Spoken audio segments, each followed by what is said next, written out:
옆에 분들과 함께 잠시 인사하시겠습니다. 하나님께서 우리와 함께 하십니다. 하나님께서 우리와 함께 하십니다. 하나님께서 우리와 함께 하십니다. 네. 우리 함께 말씀 나누겠습니다. 마태복음 6장 12절에서 13절까지의 말씀입니다. 마태복음 6장 12절에서 13절까지의 말씀.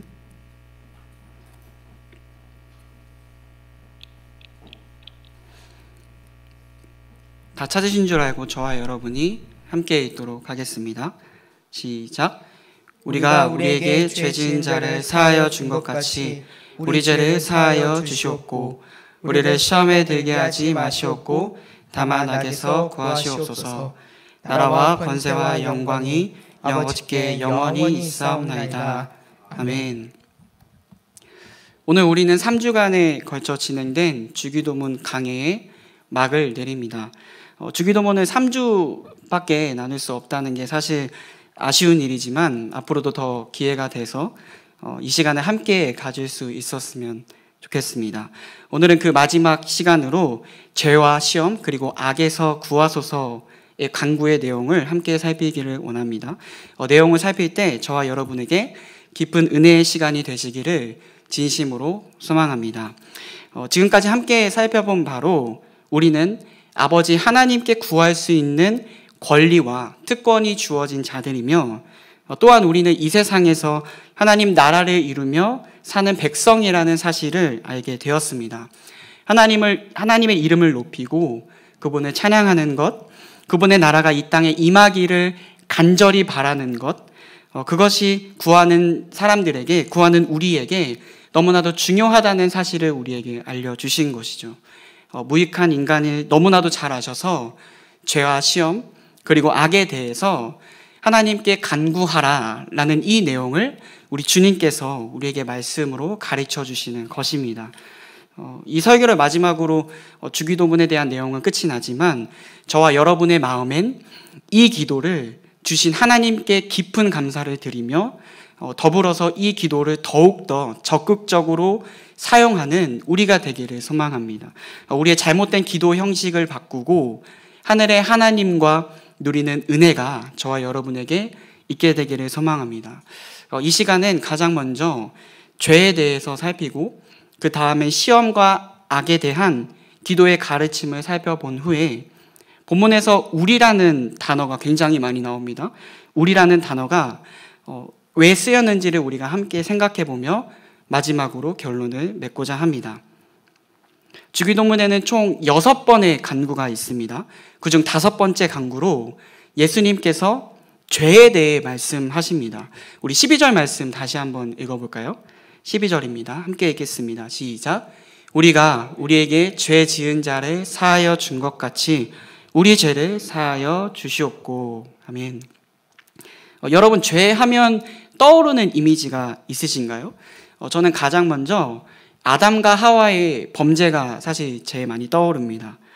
아담과 하와의 범죄 현장을 통해 죄에 대한 정의를 내려보기를 원합니다. 어느 날 뱀이 찾아왔습니다. 하와를 유혹하죠. 어떻게 유혹하나요? 뱀이 여자에게 이르되 너희가 결코 죽지 아니하리라. 너희가 그것을 먹은 날에는 너희 눈이 밝아져 하나님과 같이 되어 선악을 알 줄 하나님이 아심이니라. 뱀은 여자의 마음을 마치 들여보기라도 한 것처럼 그녀의 마음을 쏙 알아차립니다. 하나님은 분명 자신과의 약속을 어기는 날에는 반드시 죽는다고 말씀하셨는데 하와는 뱀의 유혹에 넘어가죠. 창세기 3장 6절입니다. 여자가 그 나무를 본즉 먹음직도 하고 보암직도 하고 지혜롭게 할 만큼 탐스럽기도 한 나무인지라. 여자가 그 열매를 따먹고 자기와 함께 있는 남편에게도 주매 그도 먹은지라.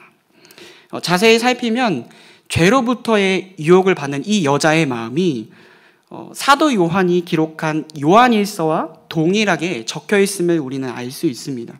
죄에 대한 정의인데요. 요한일서 2장 16절에는 이렇게 기록하고 있습니다. 이는 세상에 있는 모든 것이 육신의 정욕과 안목의 정욕과 이생의 자랑이니 다 아버지께로부터 온 것이 아니오 세상으로부터 온 것이라. 하의 마음과 한번 비교해 볼까요? 육신의 정욕은 먹음직한 것이요, 안목의 정욕은 보암직한 것이요, 마지막 이생의 자랑은 지혜롭게 할 만큼의 명예욕이 바로 그것입니다. 여러분, 죄는 어디로부터 왔습니까? 철저히 사단에게서부터 온 것입니다. 아버지께로부터 온 것이 아니라고 성경은 이야기합니다. 하나님으로 만족하지 않는 것, 하나님 한 분만을 보지 않는 것, 오히려 하나님보다 더 높이 올라가려는 것이 바로 죄입니다. 이런 인간의 죄는 일평생 살면서 절대로 뗄래야 뗄 수 없는 것입니다. 어느 연구 결과에 따르면 사람은 하루에 약 200번의 거짓말을 한다고 합니다. 여러분, 오늘은 혹시 얼마나 많은 거짓말을 하셨나요? 사실 이 세상을 살다 보면 거짓말을 안 하고 살 수 없는 구조입니다. 우리는 사실 살려고 거짓말을 하죠. 이것은 절대 제 얘기가 아님을 밝힙니다. 사회에서, 직장에서, 어쩌면 가족을 위해 거짓말을 할 때가 여러분 너무나 많지 않습니까? 사실은 이 모든 것이 죄로부터 온 것임을 우리는 잘 생각해야 합니다. 오늘도 우리가 지은 죄를 생각해 보면 더욱 비참하기 짝이 없습니다. 이와 같이 하나님을 떠난 우리는 타락하여 선택하는 모든 것이 악하다, 성경이 기록합니다. 전적으로 타락한 것이죠. 아직도 예수를 모르는 이들은, 아니 예수를 알지만 예수를 닮기를 소망하지 않는 이들은 죄에 깊이 빠져서 허우적대고 있으며, 종교개혁자 칼빈은 이를 가리켜 그가 스스로 바르게 행할 능력이 조금도 없다라고 이야기했습니다. 심지어 루터는 이성의 창녀라는 용어를 사용했는데, 이는 이성이 타락해서 이성이 창녀처럼 군다라고 표현한 것이죠. 우리의 이성이 술에 취한 창녀처럼 하나님을 떠나서 선택하는 그 모든 것이 악하다는 표현입니다. 죄의 노예가 되어버린 것이죠. 우리는 늘 분명하게 자각해야 합니다.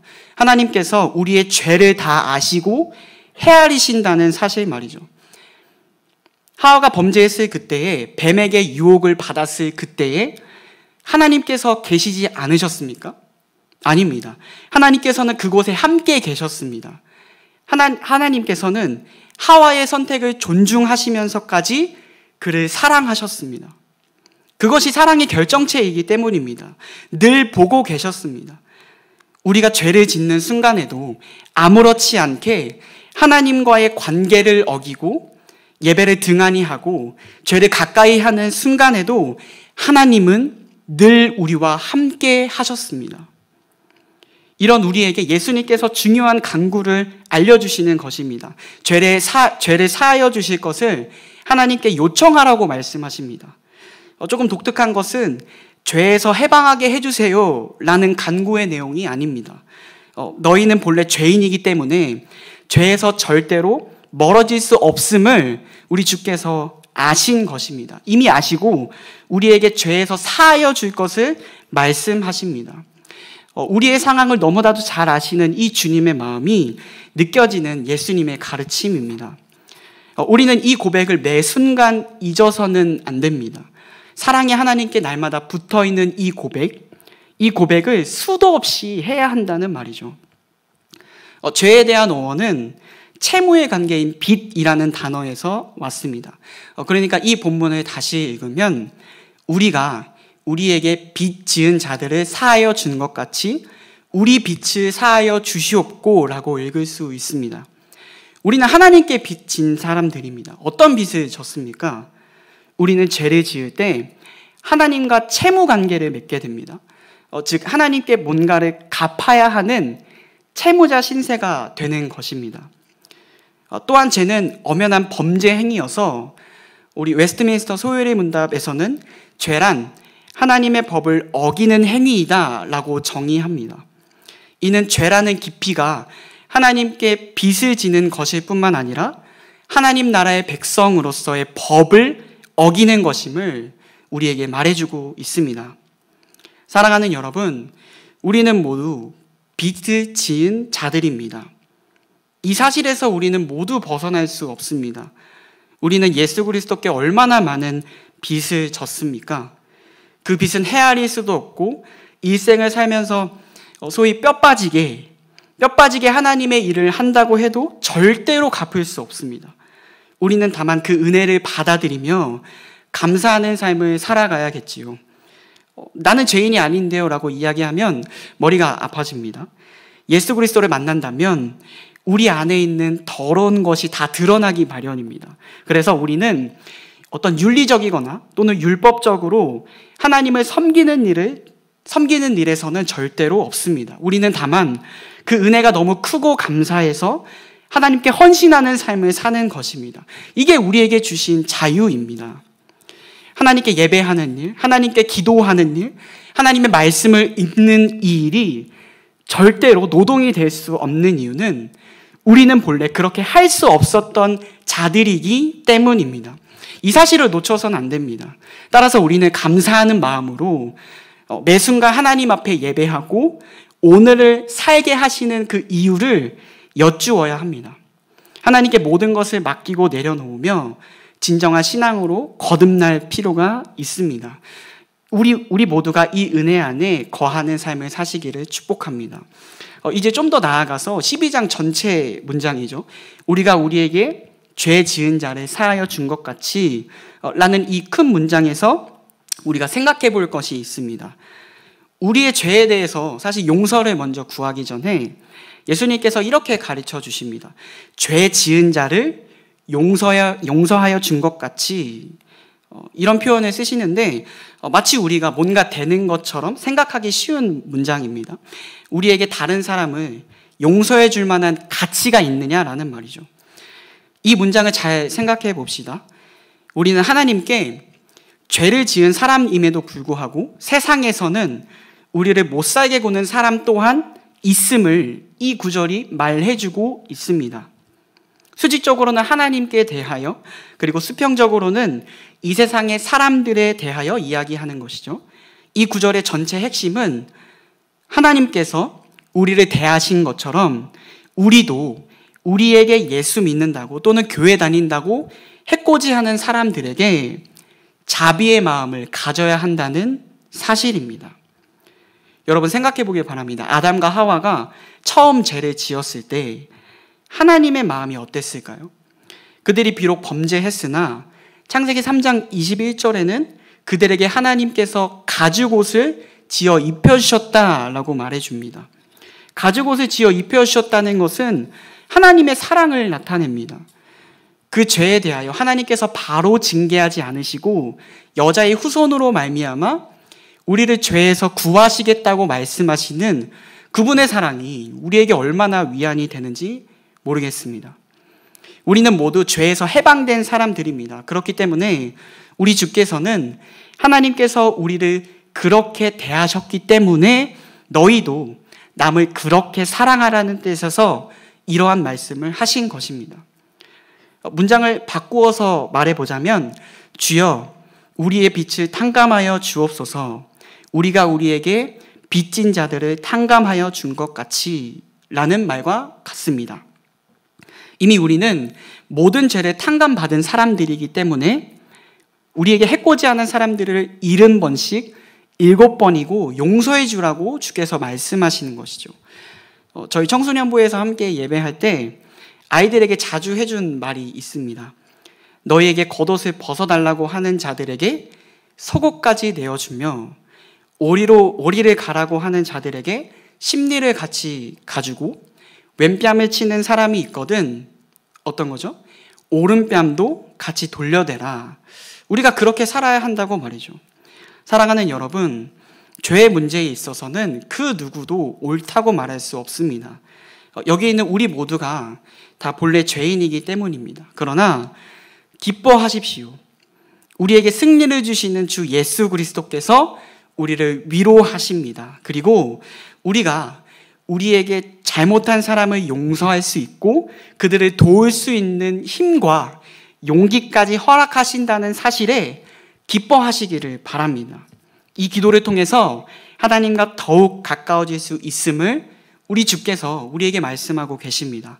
날마다 죄를 고백할 때 우리를 어루만지시는 하나님의 따뜻한 사랑을 누리는 저와 여러분이 되시기를 진심으로 소망합니다. 두 번째로 우리가 살펴볼 기도의 내용은 바로 시험, 그리고 악에 대한 간구입니다. 우리 본문 13절을 우리 함께 읽어볼까요? 13절 말씀입니다. 함께 읽겠습니다. 시작. 우리를 시험에 들게 하지 마시옵고 다만 악에서 구하시옵소서. 나라와 권세와 영광이 아버지께 영원히 있사옵나이다. 아멘. 시험이라는 단어는 영어로 두 가지가 있습니다. 하나는 테스트입니다. 중간고사, 기말고사 할 때의 그 시험의 단어가 바로 그것입니다. 두 번째는 바로 temptation입니다. 유혹이죠. 이 두 개의 단어가 사실 똑같은 의미로 쓰이지만 이 단어를 본문을 좀 이해하기 위해서 유혹이라고 생각하는 게 좋겠습니다. 누구로부터의 유혹입니까?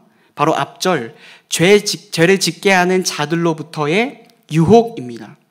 다른 사람에게로부터 유혹을 받을 수도 있고, 사도 바울의 고백처럼 우리 내면 속에 있는 악함 때문에 유혹을 받기도 하고, 또는 사단의 시험에 의해서 우리는 유혹을 받습니다. 따라서 우리는 하나님께 간구하기를 우리가 시험에 들지 않도록, 즉 유혹을 받지 않도록 기도해야 한다고 우리 주께서 가르치시는 것입니다. 우리가 살아가는 이 세상엔 유혹될 만한 거리가 너무나도 많기 때문에 그렇습니다. 이어지는 문장, 다만 악에서 구하시옵소서에서 한 가지 주목할 것은 바로 악이라는 단어입니다. 악이라고 표현된 이 단어는 사실상 악한 자라고 보아야 합니다. 그러니까 이 문장을 다시 읽으면 우리를 시험에 들지 않게 하시고 다만 악한 자에게서 구하시옵소서가 되는 것입니다. 여러분, 악한 자는 누구입니까? 바로 하나님을 대적하는 자, 사단입니다. 이 말씀을 다시 묵상하게 되면 이 시험, 그러니까 유혹이라는 이 단어가 주로 어디에서부터 오는 것인지를 우리가 생각할 수 있습니다. 시험, 유혹이라는 이 단어는 악한 자인 사단에게서 오는 것이고, 사단은 끊임없이 우리를 유혹하는 자임을 예수님께서 말씀하신 것입니다. 성경에서 사단이라는 말은 대적자를 뜻합니다. 지위가 꽤 높은 천사였던 이 사단은 인류가 창조되기 전에 하나님을 배반했고, 이후 인간과 하나님을 상대로 싸움을 자초합니다. 사단은 악마, 거짓의 아비, 참소하는 자, 미혹하는 뱀으로 불립니다. 사단은 매우 교묘하고 묘한 매력이 있으며 교활합니다. 말도 굉장히 잘하고 그 모습은 매우 매력이 있습니다. 여러분, 우리가 흔히 아는 아이돌이라고 불리는 가수 있지 않습니까? 아이돌은 영어 단어로 우상이라는 뜻입니다. 우리 아이들이 금세에 빠져들어서 헤어나오지 못하는 것을 우리는 너무나도 잘 볼 수 있습니다. 이 사실만 보아도 그는 얼마나 교활한 모습을 하고 우리에게 접근해 오는지를 우리는 알 수 있습니다. 그는 두루 살피며 지금도 할 수만 있으면 택하신 자들을 미혹하려 합니다. 우리는 매번, 그리고 아주 자주 이 사탄의 꿰매 넘어가 하나님을 섬기지 않습니다.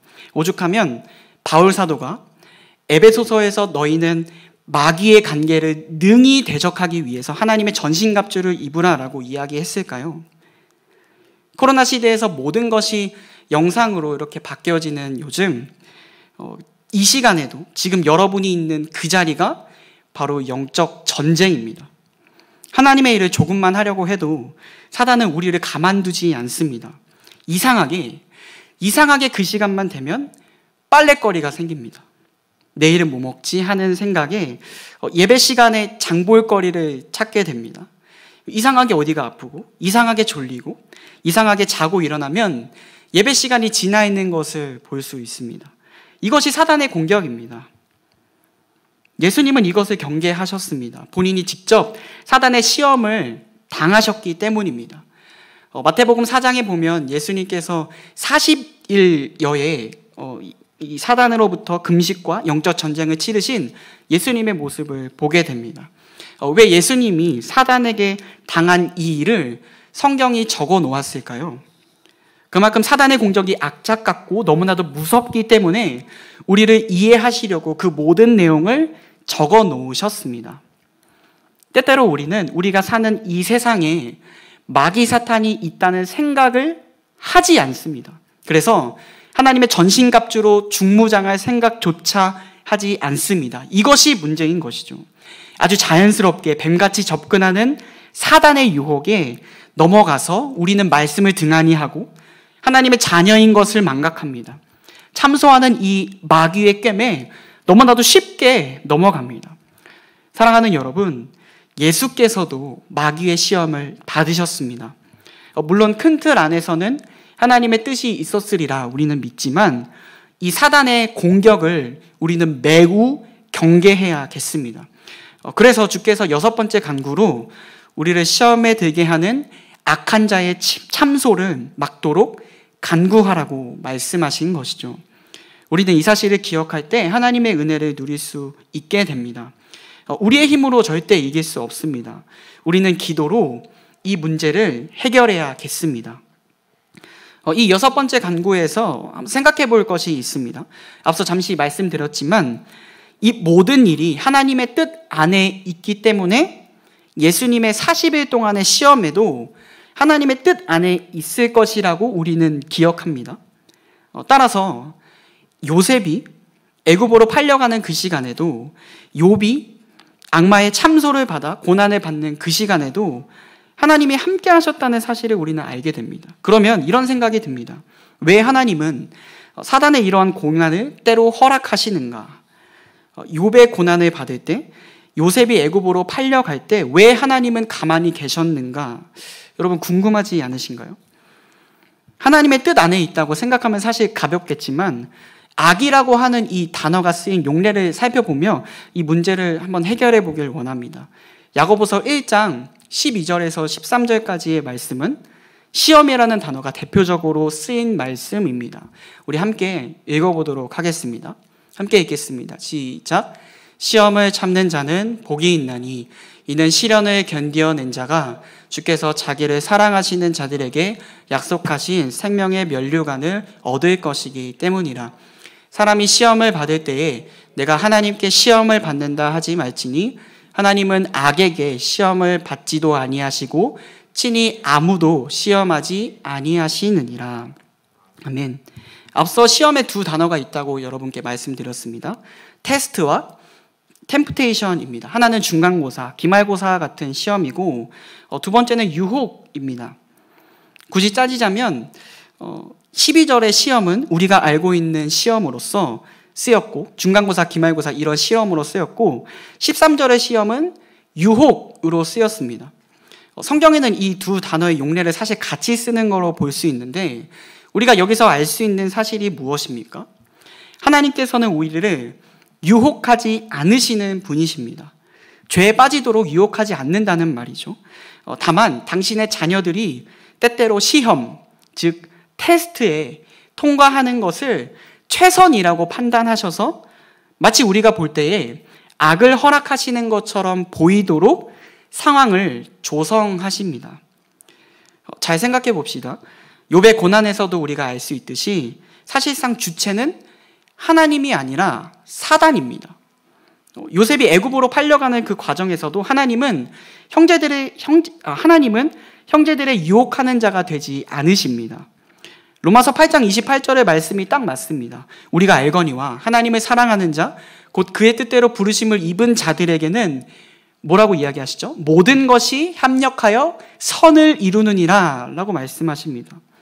하나님께서는 욥의 고난에서도, 요셉의 고난에서도 어떠한 결과를 아시고 사단의 시험을 다만 이용하시는 것입니다. 아브라함의 아들 이삭을 번제로 드리는 경우는 어떻습니까? 이것은 하나님의 명백한 시험입니다.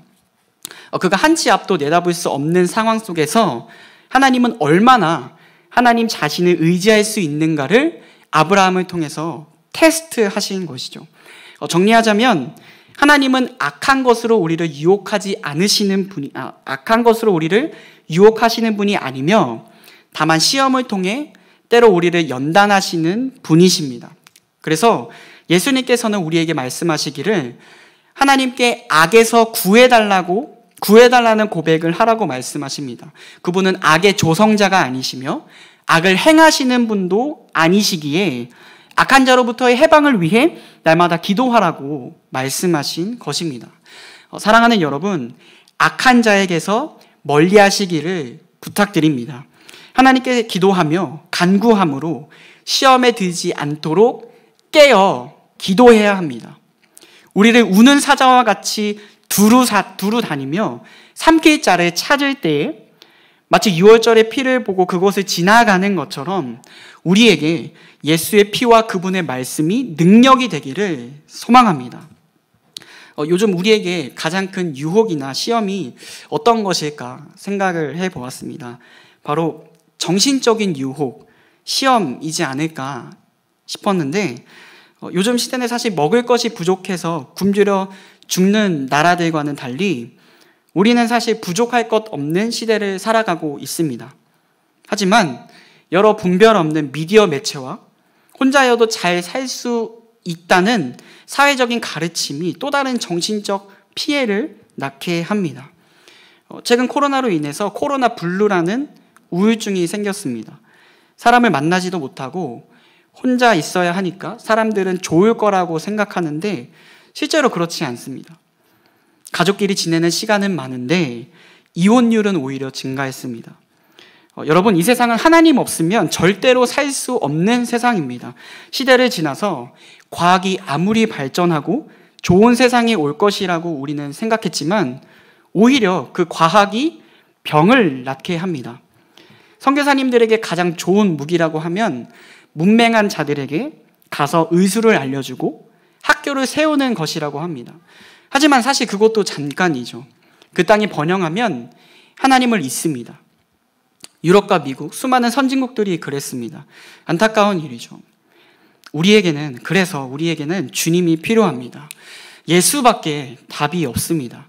악한 자의 시험으로부터 우리를 건질 수 있는 유일한 길은 오직 하나님밖에 없음을 잘 기억해야겠습니다. 우리는 지금까지 죄 그리고 시험과 악에 대해서 이 본문을 살폈습니다. 죄는 하나님께서 가장 싫어하시는 것입니다. 죄는 다음에 3가지로 귀결됩니다. 육신의 정욕과 안목의 정욕과 이생의 자랑입니다. 죄는 또한 빚이라는 단어의 의미라고 말씀드렸습니다. 우리가 빚을 질 때 주께서 그 자리에 계셨습니다.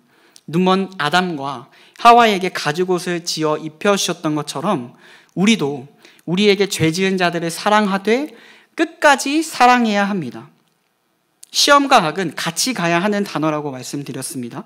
악은 악한 자로 불리며 그 대상은 사단입니다.